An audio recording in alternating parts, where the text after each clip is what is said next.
Thank you for the opportunity to talk to you today. Before I get going with this presentation, I'd like to just point out the stars that are throughout this presentation. They contain quotes from people who contributed to the Star Legacy Foundation STARS studies, either the cohort or the case control studies. And I've included them because many of them really illustrate the points that I'm making. However, I won't read them. They'll just be on the slide as a bit of a tribute to the people who contributed to those studies. Every day across the globe, at least 7,300 babies are stillborn. I have a dream, and that is to end preventable stillbirth. What needs to happen to make my dream a reality is a paradigm shift. If we think of a paradigm shift as a change from one way of thinking to another, it's a revolution, it's a transformation, it's a sort of metamorphosis. It doesn't just happen, but rather it's driven by agents of change. And the exciting thing for me is that many agents of change are right here in this room. So what needs to change? I think we need a three-pronged attack. We need public awareness that stillbirth happens. We need the pregnant woman to be aware of what to look out for and ways to protect herself and her baby during pregnancy.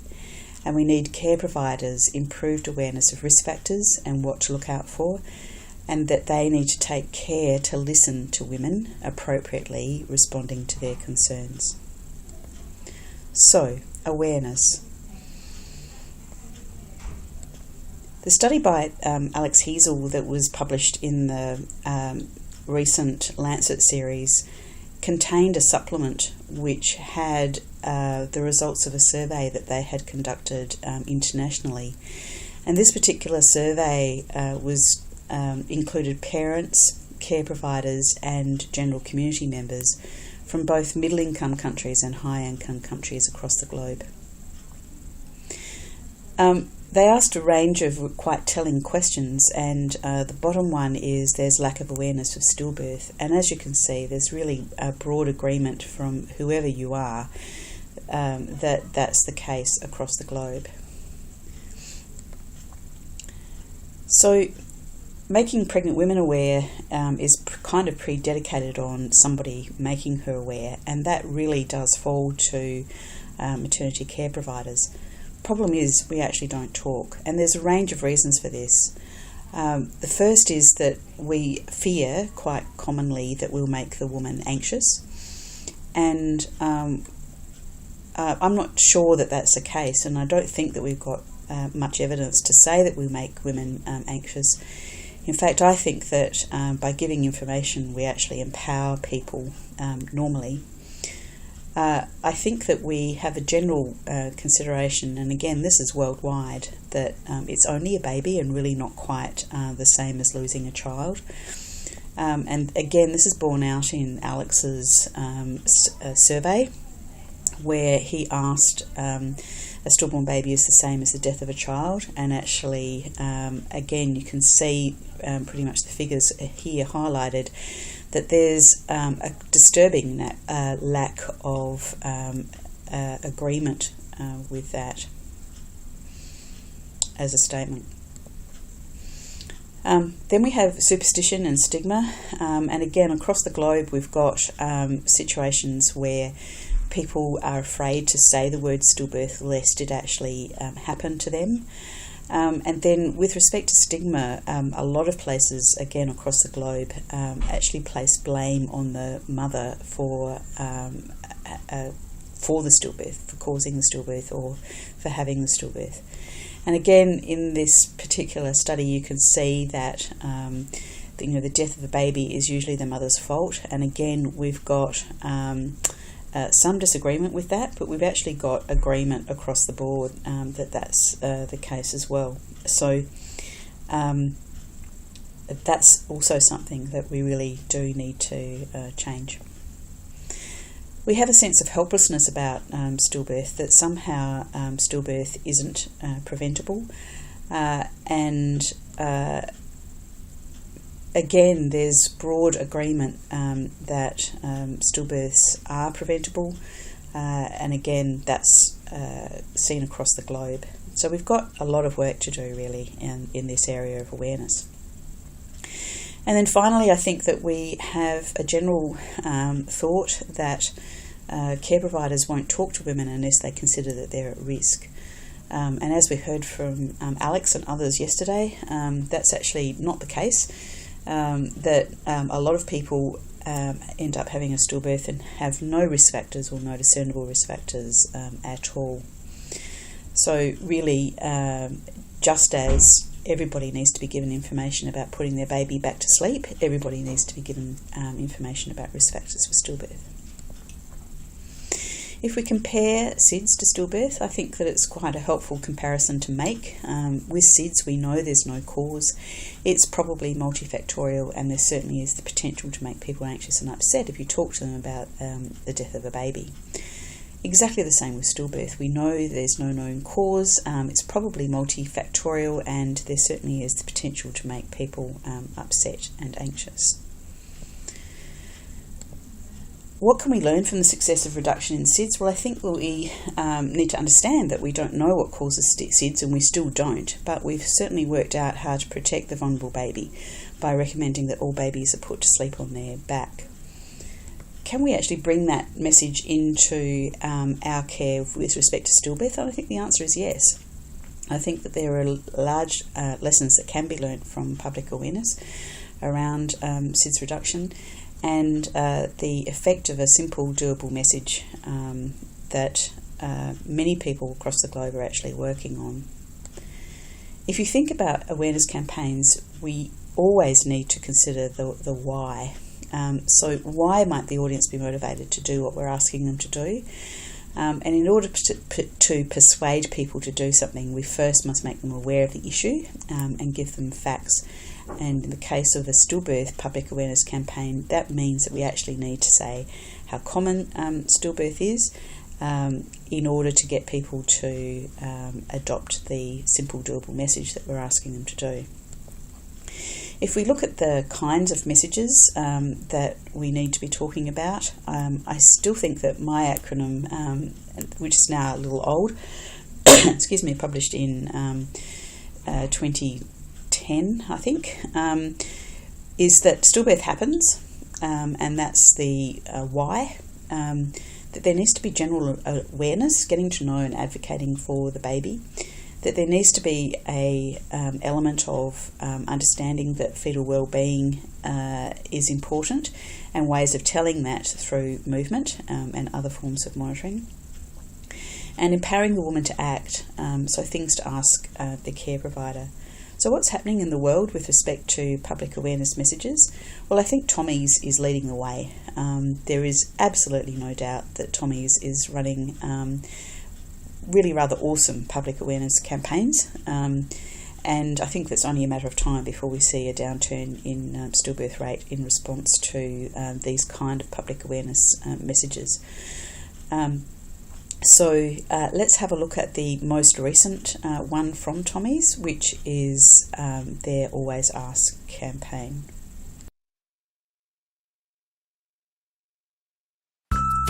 Everybody hopes their pregnancy will be easy. But what if it isn't? Knowing what's normal for you makes it easier to spot changes that don't feel right. And if something feels wrong, speaking up is important. Others can spot changes, and they can speak up for you too. It's easy to worry about being a nuisance. Time waster, fuss about nothing, over anxious, troublemaker, frightened, but really, what's the worst that can happen?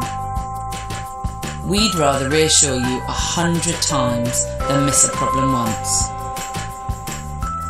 No one should worry about speaking up in pregnancy. Be your inner champion. Please share.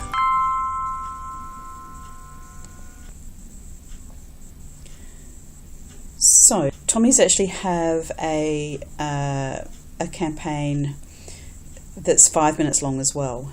So if you Google Always Ask, you can also find the 5-minute version of that video, which is well worth looking at as well.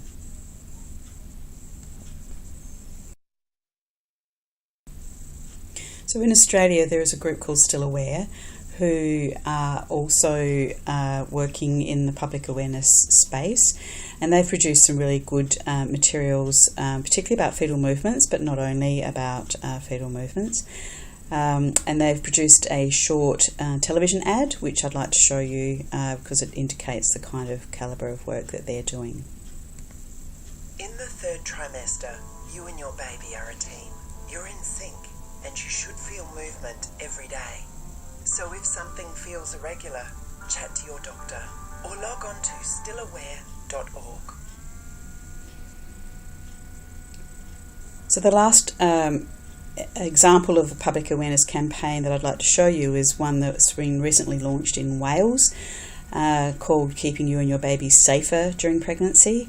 This one also points out the incidence of stillbirth down the bottom here, and then ways that the woman can keep the baby safer during pregnancy. I think the bottom line with all awareness is really summed up really nicely by this STAR study participant, and I will read this quote because I think it's a really telling one. There's not enough education or awareness about any of the risk factors or about stillbirth in general. I went out seeking as much general information about pregnancy as I could, and also about some of the risk factors in particular, and still did not find anything that made it clear I could be in trouble. But I do strongly believe these signs were there, and I would have caught them if I knew what to look for. My baby girl should be alive right now. I feel that the public health system failed us. So that, I think, provides a really telling reason why we need to be moving into the awareness space. What can maternity care providers do? I think that maternity care providers need to be educated, supportive and aware, and they need to advocate in the area of fetal growth, maternal perception of fetal movement changes, maternal intuition and maternal sleep position. So with respect to awareness of risk, if you look at all of the currently identified risk factors that we have for stillbirth, you'll note that all of them have modest effect sizes. So there's these put people at typically 3-4 times the risk. Previous stillbirth puts people at 5 times the risk, but most of them are in the order of 2 to 3 times. And I think that we also need to understand that if you look at the triple risk model that Ed and I developed in 2014, that you'll see that there's an interplay. And thank God, most of babies who are vulnerable sit outside the stillbirth circle. People can have lots and lots of maternal factors, some of which are listed here, that make them vulnerable. There can also be lots and lots of fetal stresses that makes the baby vulnerable. But it really is only when all of those combine together that you might end up with stillbirth. And as I said, thank God most of babies are resilient and can do things like restrict their growth and reduce their movements in order to make it through to birth. This slide I've stolen unashamedly from Griffith University, but I wanted to show it to this audience and get some audience participation for how many risk factors you think that you see on this particular woman's list. So she's a woman who's born in Pakistan. She's 36, and as you can see, the rest of her history there. So I'll just give you a couple of minutes to use the conference polling to tell me how many risk factors you see.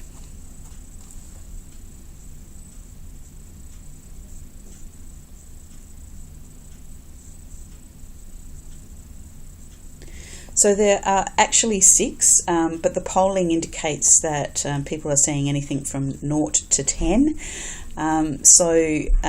We've recently demonstrated in Australia that women of South Asian background are at increased risk.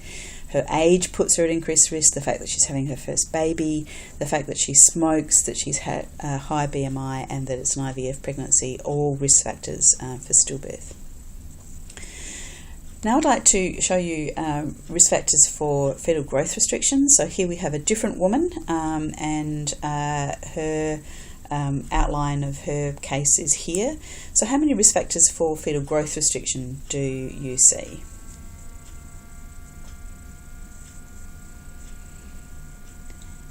And again, the polling indicates that you're seeing anything from 0 to 10. This mum actually has 7 risk factors for fetal growth restriction. Her age, the interpregnancy interval, the fact that she had a previous small baby, her low PAPA, husband was a small baby, she's got low BMI and a gym junkie, all put her at risk. The neat thing with fetal growth restriction is that we have major and minor risk factors that have been identified. And so if you look at Mrs. Sullivan's risk factors, you see that she has both major and minor risk factors for fetal growth restriction. So in Australia, she would be managed as having that risk from the beginning of pregnancy. But I wanted to show you the interplay between fetal growth restriction risk and stillbirth risk, because if you look at Mrs. Sullivan, she actually only has 2 recognised risk factors for stillbirth, in spite of the fact that she has 7 for small for gestational age. So that brings us back to the triple risk model, where we see that really we've got a interplay with risk that we as care providers need to understand. Particularly that the risk may or may not be cumulative, and that people can have 7 risk factors and be perfectly fine and have 1 and end up with a stillborn baby. So risk doesn't mean certainty, it definitely just means risk. That said, fetal growth restriction is a risk for stillbirth, and when small for gestational age babies are not identified, there's a risk of around about 4 times in stillbirth in that group.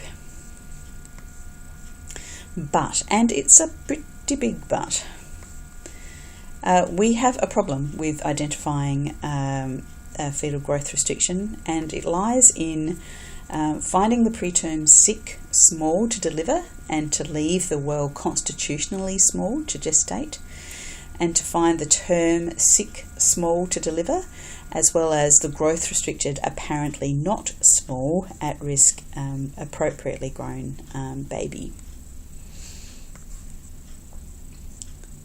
So with respect to those problems, we have to find the small for gestational age baby using nothing but a tape measure and perhaps a ultrasound. And we have controversies. So there's a controversy about whether we should measure symphysial fundal height from the fundus to the symphysis or from the symphysis to the fundus. And we have debate about whether to plot what we find in the symphysial fundal height on a customised or a population-based chart. In addition to those problems, we have this insight from Sarah Stock, who says whatever method is used, the benefits of detecting fetal growth disorders can only be realised if we effectively reduce risk of complications. At the moment, delivery is the only way of doing this. Even using optimised charts and thresholds, we are likely to over-intervene in many normal cases to prevent complications in a few. Ultrasound assessment of fetal growth has limitations, and better methods of risk prediction are needed to prevent death and disability in babies. Are better methods available? Well, I think there's certainly better methods on the horizon. So there's a groups working across the globe.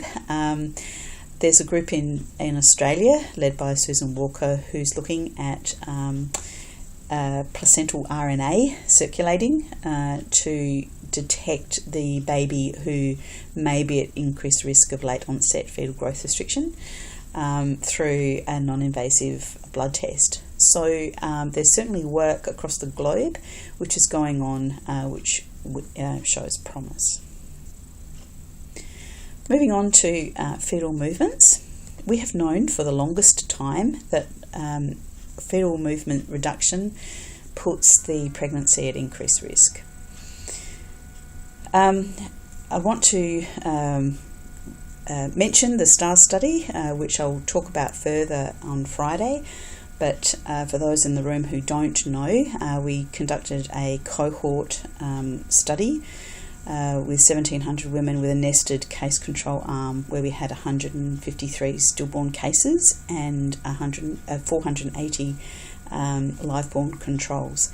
We've published from the cohort study, and as you'll hear on Friday, we are getting ready to publish on the case control results. So, the summary of those findings are that the controls were more likely to check fetal movements, and they were also more likely to be told by their care provider to do that. And the cases were more likely to report significant abnormalities in their baby's movements in the preceding 2 weeks before the stillbirth, including a significant reduction in fetal activity, with a nearly 12-fold increased risk if that was reported, and a sudden single episode of excessive fetal activity described by the mum as crazy, wild, ballistic, nuts, bananas, and that put her at nearly 5 times increased risk. The cases were also more likely to report frequent daily hiccup occurrence, and they were more likely to perceive prolonged episode of hiccups lasting for more than 5 minutes. So, can awareness of decreased fetal movements be predictive against stillbirth? Well, we know from the Grant study, where we saw a significant drop across a large randomised control trial, that's certainly possible.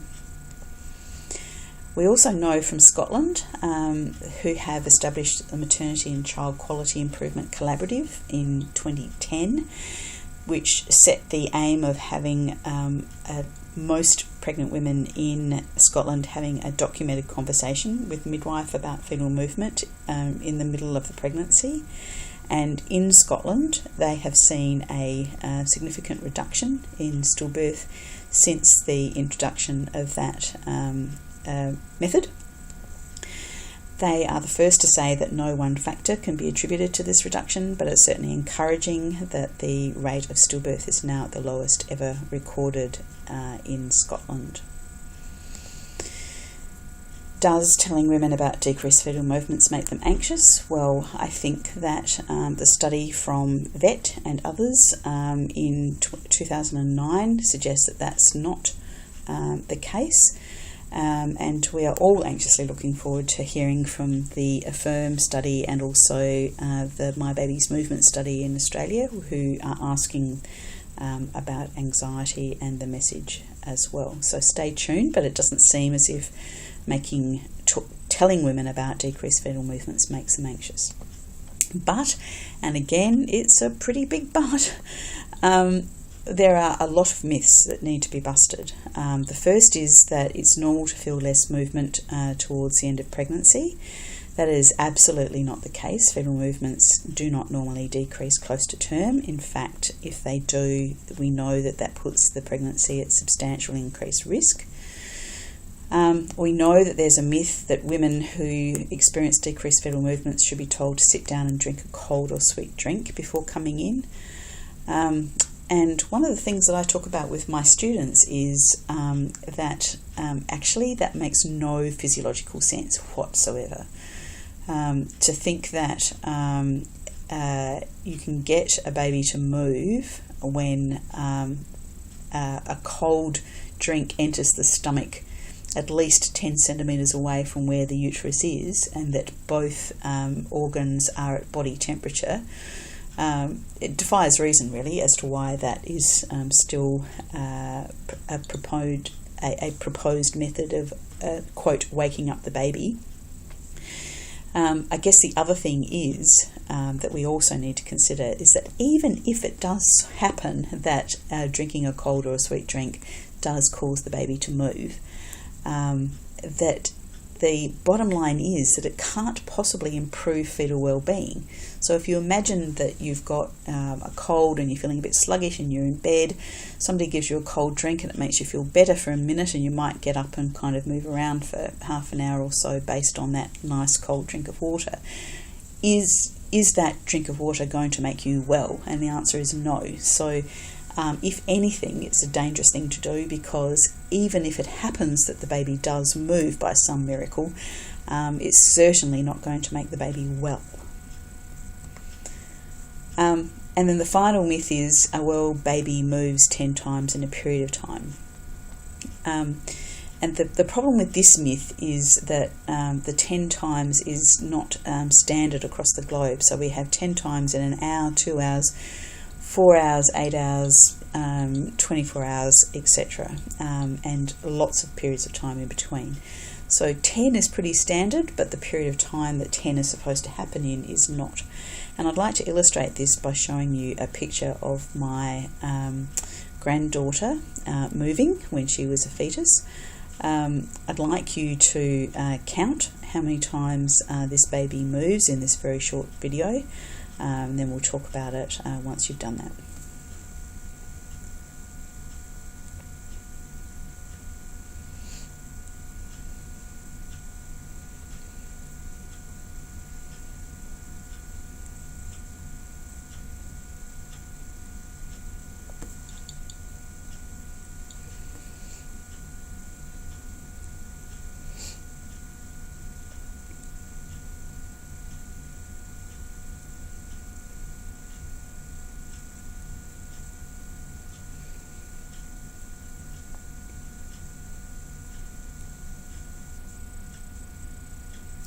Okay, so what do you think? 5, 7, 10, any advances on 10? 15? Thank you. 1, there's always somebody who says 1. The idea behind that, for those of you in the room who are going, surely there was more than 1, is that people will often say that's 1 episode of fetal movements. Have 10 more of those in a day. So the thing is, we can't agree. And yes, we're not in the woman's body and we can't feel the baby moving within our bodies. And there's movement, including her breathing, which is making it hard to tell. But the fact of the matter is, we can't agree on what's a movement and what isn't. And whether, a kick, punch is a movement, or whether that's 3 movements, it's really very variable. The other thing to say with this is that this was a video that was sent to me by my daughter-in-law when she was pregnant with my now 20-month-old grandbaby. She knew that I was anxious about the pregnancy, and she knew that if she lay down in that position in the afternoon, that Bethany would move in that manner. One of the other things that I always ask my students when I show them this video is, what if that mother had laid down that afternoon to take that video for me and Bethany hadn't moved? So of course she should ring and tell her care provider about the change in movement. The thing is that she would have been reporting a change in pattern, not a change in frequency. And so one of the things that I think that we really need to understand is that fetal movement and the significance of fetal movements is made up of 3 different aspects. There's frequency, strength, and pattern, and you need all 3 in order to determine fetal well-being. So if you just ask about frequency, or you just ask if the baby is moving at all, then you miss the opportunity to really find out whether the baby is well by asking also about strength and pattern. And the best example that I can give of this is that if, as a midwife, you had a woman ring you up and say, I think I'm in labour, and you just said, "Are you contracting?" and that's all you asked, you really wouldn't know about the stage of labour that she's likely to be in, or anything really about the labour at all. You also need the strength and the pattern to tell you, to give you the full picture. And it's exactly the same with fetal movements. You need frequency, strength and pattern to give you a fetal well-being. So we need a paradigm shift from asking how we ask about fetal movements, from is your baby moving, or is your baby moving normally, which can be answered with a yes/no question or answer, to tell me about your baby's movements, which is a completely different question, which is empowering the woman to actually tell you about her baby's movements. It empowers her to be aware of who her baby is, how her baby is, and immediately report any change. I love this picture at the bottom of this slide because it's a picture of a fetus and a newborn baby, and you can tell it's the same baby because it's lying in the same way, it's behaving in the same way. I think that we need to empower our women to understand that their baby is their baby with its own personality, and you can get to know the baby well before the baby is born. So what do? We need a paradigm shift from telling women to sit down, have a drink and call me back if you're still concerned, to simply saying, I'm concerned that you're concerned and come on in. This empowers the woman, enables her to understand that we've listened to her and trusted her, and that we are appropriately responding to her concerns. This is important because this STARS study participant tells this story, and I think that it just summarises really well why we need to do what I'm suggesting. I wish my OB had told me about kick counting and to notify her if his movements became less frequent. I wish I'd been educated about how common stillbirth was and what the signs of fetal demise are. I truly thought it was so rare that it couldn't happen to me. Healthcare professionals don't want to make expectant mothers overly anxious and paranoid, but they do need to make them aware of signs of fetal demise to watch for. Okay, moving on to maternal intuition. If we look at the results from the STARS study, we asked during the pregnancy, did you ever have a gut instinct that something was wrong? And actually that question came from the first the first stillbirth summit, where some pregnant mums put up their hand and said, I had a gut instinct that something was wrong throughout the pregnancy. And lots of other mums put up their hands and said, I did too. So we asked both the cohort and the case control if they had a gut instinct during the pregnancy that something was wrong. And we had 65% of the large cohort say yes. And then we had 75% of the case control study say yes. It seemed to be irrespective of parity and length of time since stillbirth.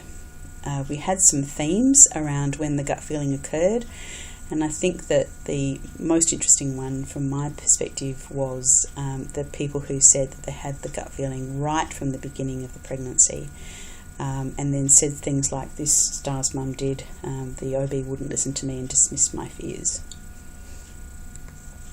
So what can we do about maternal intuition in pregnancy? I think we need to understand that it exists. Who thinks that maternal intuition exists? Yeah. Whenever I ask that question across the globe, I always get a very strong response. Almost everybody in the room always puts up their hand that they believe that maternal intuition exists. The thing is that, interestingly, we don't necessarily believe that it begins or that it exists in pregnancy. What is maternal intuition? Well, first of all, I think I need everybody in the room to go, ah.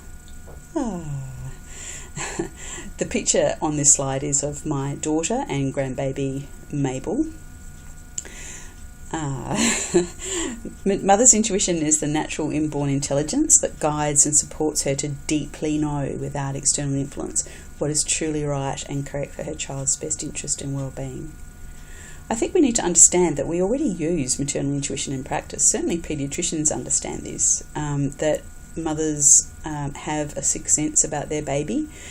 and that certainly before the child can speak for themselves, the paediatrician always asks the mother about what she thinks with respect to the child. And that it would be a very silly paediatrician actually to ignore the mother who says something's wrong with my child. However, we don't actually bring that into pregnancy. So if the mother is saying, with the unborn baby is saying, oh, something just feels like it's wrong, then we are much more likely to just say, oh, don't be silly, you're just being anxious and, don't worry.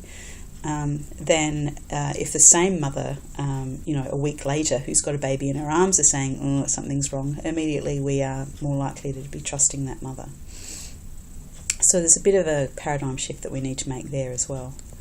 How can we use this? I think we're a long way away from seeing induction of labour for maternal intuition. But I do think that that doesn't mean that we can't be listening to women when they talk to us about maternal intuition. So I'd like to read you this quote from the STAR study participant. I worried throughout my entire pregnancy, but I seemed to be having an absolutely perfect, healthy pregnancy, so I kept telling myself not to worry. When I hit 37 weeks, I pretty much stopped worrying because I figured if anything went wrong, they'd cut me open and my baby would be fine. I never even knew stillbirth was a possibility. I'd done tons of research on pregnancy, read all the books, took the classes, and it never came up anywhere. I thought stillbirth had ended in the 1800s. I never knew how common it was until it happened to me. So even though I sensed something was a little off, I was very reassured by everyone's confidence in my pregnancy. I thought it was just normal worries. If I'd really felt like anything was wrong, I would have trusted my instincts. But whatever instincts I might have had were mild enough to be easily dismissed. It's hard to gauge in retrospect, but I'd like to think I knew something was wrong. But really, nothing felt wrong enough for me to act on it. It seemed normal. Yes, right from the beginning. So the thing with this is that I think that if the care provider had said to this mum, actually sometimes pregnant women know that there's something wrong in pregnancy. So if this is happening for you, can you please tell me?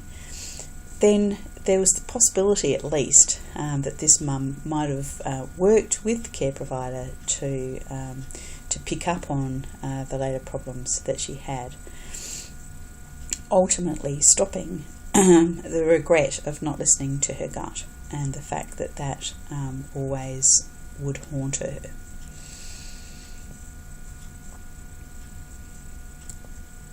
So I think we do need to say something like, some women have a gut feeling that something is wrong during the pregnancy, and if this is happening for you, can you please let me know so that we can work together to keep your baby safe? And then listen to her as she describes what is happening for her in her pregnancy. So, maternal sleep position. We are blessed with having almost all of the major authors of these studies right here in this room, or at least at this conference. We know that there's a risk of sleeping on your back and stillbirth, and that this has been demonstrated now in 4 separate studies. We think that it's likely to be IVC compression. We also understand that we do in routine practice move people off their back, particularly if the baby is distressed, and we have clinical experience to guide us with this as well. So this is a CTG that's actually from one of my women, non-stress test, for the Americans, and you can see that the woman was asleep in the supine position. The baby's heart rate dropped. I woke her up, moved her to left lateral, gave her some oxygen, gave her some fluid, and then finally the baby recovered. So this is something that we do every day as midwives, actually. We would do this very regularly and always see this kind of change. So we know from clinical experience that moving a woman from supine position onto her side improves fetal well-being.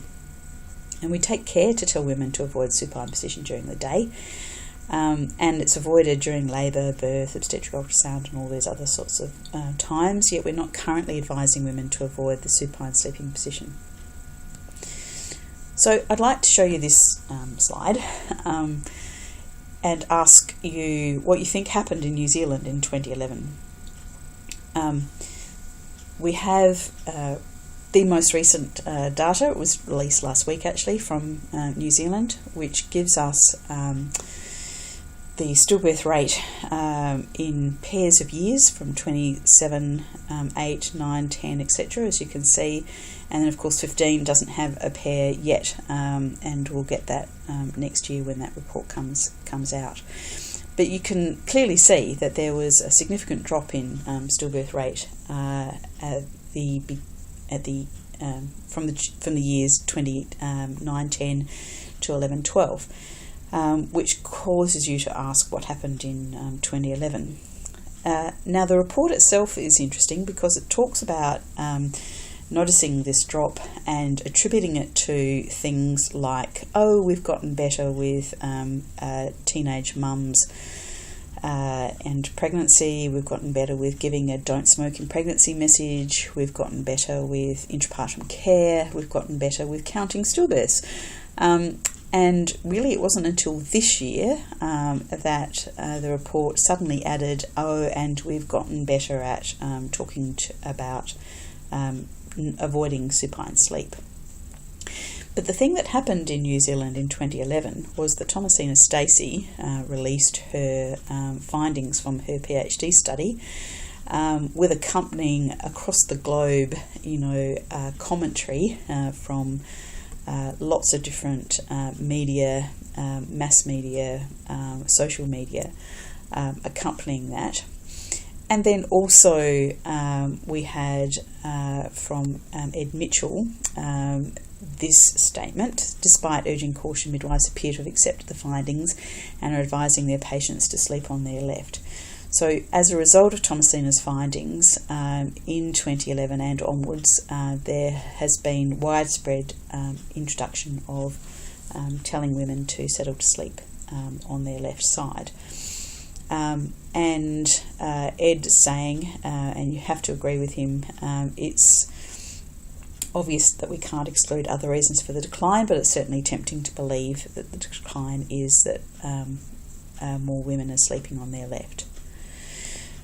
I do know that we've got some sleeping on the left awareness campaigns about to be launched in response to the studies that I mentioned before. I think that it's really important that care providers start saying something like, recent research is showing that settling to sleep on your back is not best for the baby, and I'd like you to try to settle to sleep on your side. Don't worry if you wake up in the middle of the night on your back, that's normal, just settle back to sleep on your side.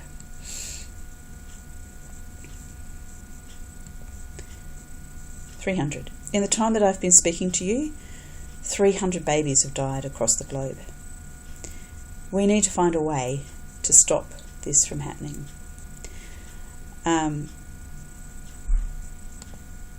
So I would like to propose a call to arms as a result of this summit, and that we have a commitment to raising public awareness of stillbirth, that we let pregnant mothers know that advocating for her baby begins during pregnancy and that she's not being silly, anxious, or that mother if she expresses concerns.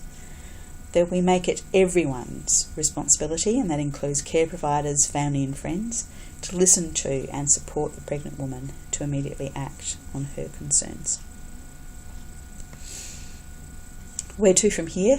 Well, Friday is a session that I'll be running with Suzanne Pullen to suss out where we go from here, and certainly looking forward to that session. In the meantime, I think that I would like to ask you to join me in making a difference to the starfish. If you might know this story, but for those of you who don't, there's a story about a young boy who was walking along a beach which was littered with starfish. And he was bending down and picking them up and throwing them back in. And an older man was watching this and eventually went up to the little boy and he said, "What are you doing?" And the little boy said, "Saving starfish." And the older man said, "But you can't possibly hope to save them all." And the little boy didn't stop in his endeavour, continued to throw the starfish into the sea and said, "Made a difference to that one." So if you make a difference, and if you make a difference, and if you make a difference, and if you make a difference, together we can make a difference to the stillbirth rate globally and have happy, healthy babies born as a result. Thank you for your attention. Are there any questions?